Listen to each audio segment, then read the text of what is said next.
So the new album, Stories for Monday, it's been out for a little over a week now. How's that been going? What have you been getting for feedback on it? The response has been pretty unanimous, which is really cool because we didn't really have any expectations of it, which was really nice. So the feedback and reaction has been nothing but positive so far. That's awesome. I know I have listened to it probably 100 times at this point. It's really different from any of your previous albums. Yeah, I feel like it's pretty different, but I think seemingly in a pretty good way. So I'm really thankful for it. Yeah, like I said, I've had it on repeat. I think it's really great. Thank you. So Steven and John produced the album, right? Yes. So what was it like having just complete control of what you were doing? It was very different. We've always said with every album that, this album sounds the most like a Somerset album. But this one truly does, because the whole sonic platform that this album was made on was solely upon us. And I think for the first time ever, it sounds like a Somerset record because it's just a Somerset record. Yeah, it's just 100% you guys, which is really cool. Yes. So in the past, you have typically gone through a really big breakup before writing an album. Was that true with this one as well? No, that didn't happen with this one. I guess we almost broke up as a band writing this one, and that may be a major part of it too. We definitely didn't. But I think this one was more about the longest relationship in my life, which is having been in this band for the last 9 years, and us kind of getting to a spot where we weren't really sure what to do for the next record or how to grow or what to do to progress as people and as a band. And I think I started putting a lot of pressure on myself while writing this record, and it started taking a really long time.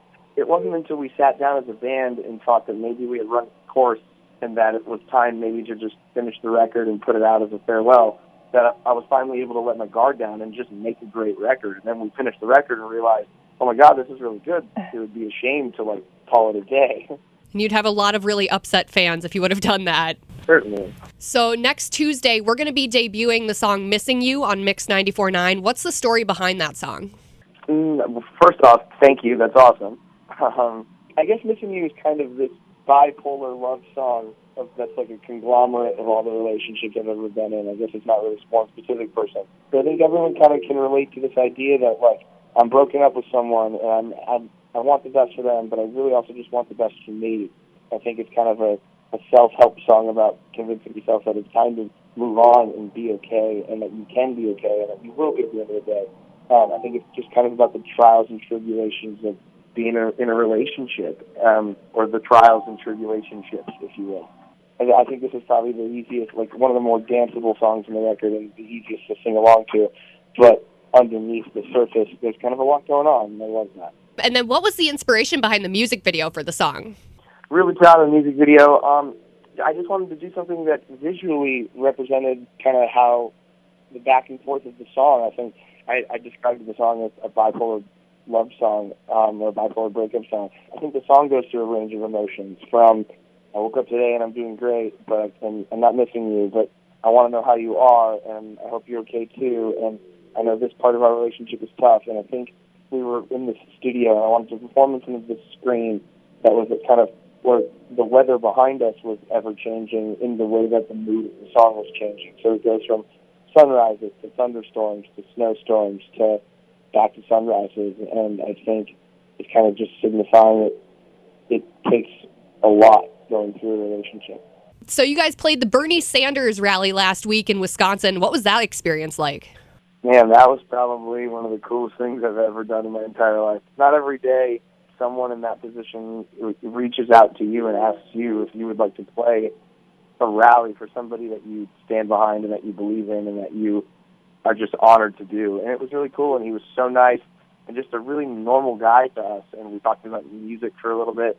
And then I got to sing This Land Is Your Land with him, which I just never thought would happen in my entire life. So it was just really surreal, the whole thing. And, it's crazy after 9 years to, have something that surreal happen to you, because you start to just think you've seen everything. And then you get to do that, and it really just, changes the perspective on everything. And it actually made me more grateful for everything else we're doing right now. So the Stories for Monday tour starts tomorrow, Wednesday, April 13th. How excited are you? I'm pretty excited. I'm actually almost, for the first time in a long time, I'm kind of nervous. We haven't played a long headlining tour like this in a couple of years. We're still rehearsing today. We're playing the longest set we've ever played. I'm so excited for that. Also, you guys are on the last leg of Warped Tour this year. Yeah, just the last 11 shows. Okay, and then my last question that I have for you. Your Instagram bio says that you are a Disney lover. I want to know, what's your favorite Disney movie? My favorite Disney movie? Probably The Lion King and The Great Mouse Detective. I mean, there isn't really one that I've missed, so... That's awesome. Thank you so much for talking with me, Brian. I really appreciate it. I know you're super busy getting ready for the tour tomorrow, so... Of course, thank you. And we will see you when you come to town on April 22nd. Yeah, I'll see you there. Sounds good. Thank you, Brian.